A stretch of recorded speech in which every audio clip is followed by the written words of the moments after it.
U novoj sezoni imali ste priliku da gledate uvodne emisije o grčkom antropološkom periodu. Prikazali smo emisije o grčko-persijskom ratu, Ionskom ustanku, Maratonskoj i Termopilskoj bici, kao i o Delskom savezu u istoriji grčke demokratije i grčkom politeizmu.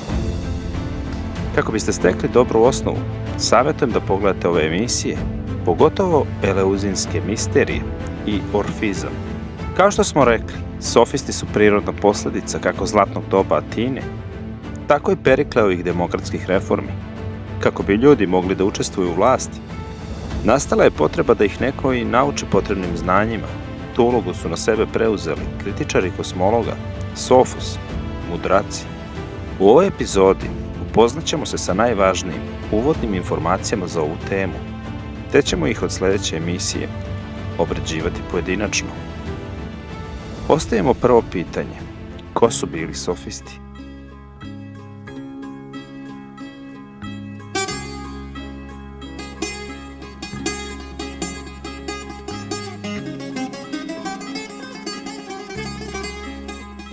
Sofisti, sofosi ili mudraci bili su najčešće samostalni intelektualci, bez poznatih učitelja, kritički nastrojeni spram kosmologa i metafizičkih pitanja uopšte. Okrenuti ka praktičnim pitanjima politike, etike, ekonomije i jezika, možemo slobodno reći da su oni bili i prvi humanisti, prvi koji su širili i popularizovali dotadašnje naučno znanje, te i prvi filozofi Atike, bez kojih ni ne bi bilo Sokrata, Platona, niti Aristotela. Za početak, hteo bih da se osvrnem na njihovu pobunu spram kosmoloških teorija, prikažemo i njihov ugao gledanja, kako bismo ih bolje razumeli.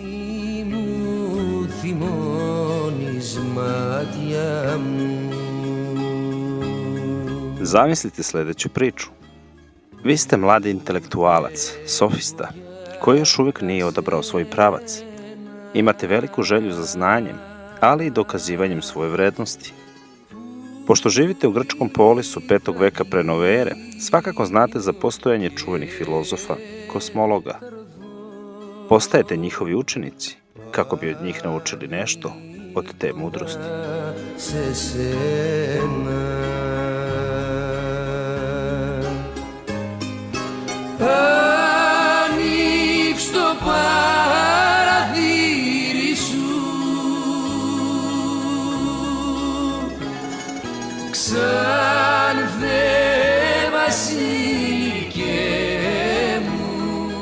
Otplovili ste prvo do Agrigenta, čuvenog božanskog Empedokleja. Čuli ste o tome da se sve na ovom svetu sastoji od 4 elementa, a njih navodno pokreću 2 sile, ljubavi i mržnje.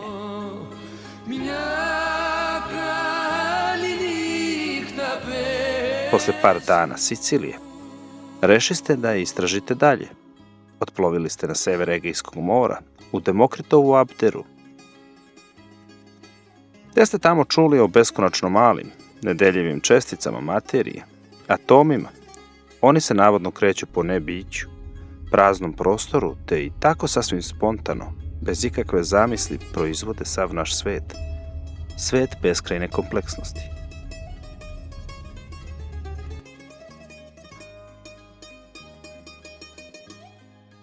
Na kraju obišli ste i prvog, najstarijeg, jednog od 7 antičkih mudraca, čuvenog Talesa iz Mileta. Zanimalo vas je da čujete šta on to još ima da kaže. Tales je govorio o beskonačnoj vodi, jednoj supstanciji koja se javlja u više agregatnih stanja, vodi koja, iako je jedna, može da se transformiše u naizgled sve mnoštvene forme. Ta voda je živa, sve je prepuno bogova. Pomislili ste: Bože, zašto dan gubim svoje vreme? Sva prazna naklapanja, kakva je korist od ovih priča? Sve ovo traći moju inteligenciju i nema smisla ovim se opterećivati. Toliko puta, toliko protraćenih dana, 3 najvećih mudraca i 3 sasvim različite priče. Ujutru ste uhvatili prvi brod, vidno frustrirani, brod za Atinu, rešeni da se tamo posvetite podučavanju, veštini besedništva. Ono što niste mogli da uvidite kroz ovo virtualno sofističko iskustvo jeste to da 3 različite teme, zapravo relativno gledano, jesu i 3 istine sa različitih nivoa važenja. Stvarnost je slojevita, potrebno je razumeti ideju skale, ideju hijerarhije. Tačno je da se na jednom površnom nivou stvarnosti, na nivou naših svakodnevnih percepcija, sve čini samo kao ispoljenje 4 elementa, ali takođe je i tačno da se na jednom dubljem nivou ti elementi zapravo razlažu na interakciju sićuštih atoma. Najdublji nivo, ipak, jeste taj gde atomi nisu ništa drugo do čvorišta i aktivnosti ispoljavanja jedne jedine supstancije objedinjenog kvantnog polja. Sve što su mudraci govorili, sve je to bila istina. Jedino što se ta istina nalazila na različitim nivoima ispoljavanja stvarnosti. Niste mogli to da shvatite. Da shvatite da postoje mnoge istine, jer postoje i mnogi nivoji, kao što niste mogli ni da uvidite lepotu tih promišljanja, njihovo proširivanje i obogaćivanje našeg čuđenja, njihovo postepeno oslikavanje celine jedne božanske misterije.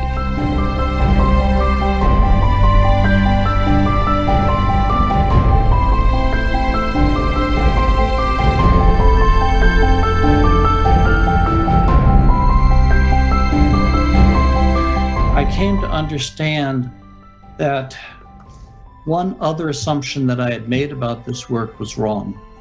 The assumption was that there is a certain goal that you can get to, that there was an end point, that you could it could be oneness with God or oneness or the metacosmic void or the supercosmic void, that there was an end point that you would get to. And what I found eventually, when I'd experienced many permutations of oneness, I found that there are variations and subtleties of oneness, and there are even variations in the void, in the domain of formlessness. And if you have a method which is so powerful, that keeps pushing you to the edge of your experiential boundaries, it'll keep taking you through remorselessly, boundary after boundary after boundary, leading into deeper intimacy with I call it the creative intelligence of the universe. I don't know what else to call it. It's infinitely vast, it's infinitely intelligent, it's infinitely compassionate. I mean, it's just what it has taught me, and just the experience of dissolving into it without any boundaries left over has been enormous, has been deeply life-changing. But late into the process, about 17 years into the process, I had an experience where I was as far deep into the diamond luminosity, I call it, deep into what the Buddhists call Dharmakaya, the clear light of absolute reality, as far into it as I had ever gone. I was in deep state of bliss and clarity. And all of a sudden, my visual field pivoted 90 degrees, and I saw reality far in the distance. It looked like galaxies, and a ray of light emerged from that reality and hit me, and it absolutely shattered me. And in those few seconds, I realized it's an infinite progression. You cannot get to the end of the universe. You cannot get to the end of the mind of the universe. It's an infinite progression. And that's one of the reasons I would be gentler with myself. I would be gentler because I think what we can do with these substances, we can open ourselves up to the infinity, and we can take in as much of the infinity as we can get into our system, as much as we can psychologically digest, emotionally digest, physically digest. And I'm more patient now with the slower trajectory of spiritual and psychological development than I was when I was a young man running into these states. Yeah, I think when we have temporary experience of infinity, it leaves a lasting impression even when we are back to being a finite being.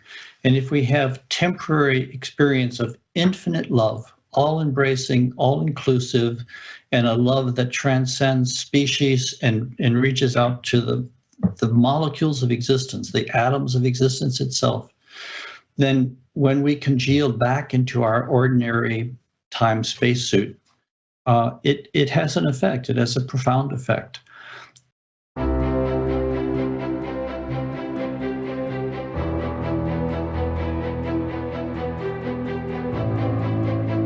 Perikle kao prvi među jednakima dolazi na vlast u Atini oko 461. godine pre nove ere.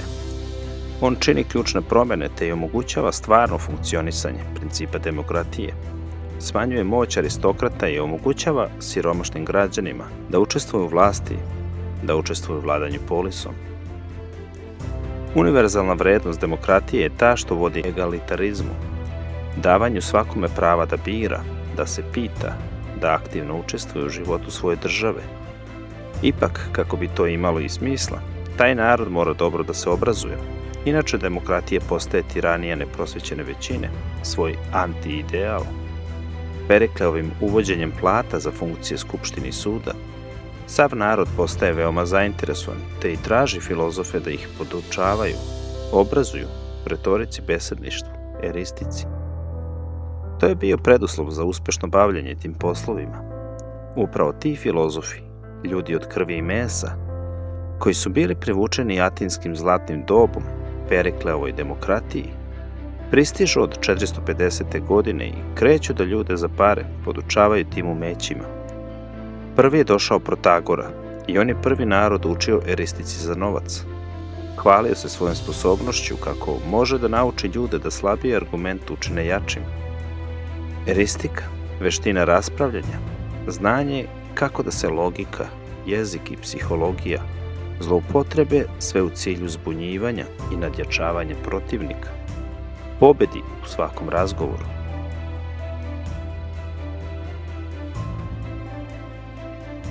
Ovdje bih napravio kratku digresiju, te vas je upitao da pogledate vašu komunikaciju sa ljudima. Da li se u njoj često pojavljuje motiv želje za pobedu? Zašto najčešće vodite monologi? Zašto za sve morate reći da, ali?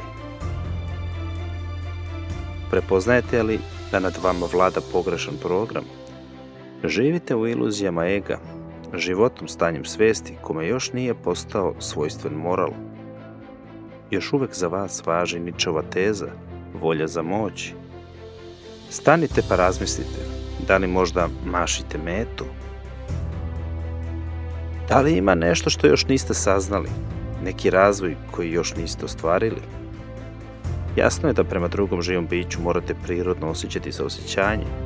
Sa drugim ljudima morate voditi dijalog, osluškivati, razumeti njihovu perspektivu, zajednički tražiti istinu. Drugi vam nisu neprijatelji. Drugi ste zapravo, kada biste samo razumeli. Za slučaj da vas ipak interesuje eristika, postoji sjajna knjiga o tome iz 19. veka. Napisao je najveći Arthur Schopenhauer i zove se Eristička dijalektika. Umetnost da se uvek bude u pravu.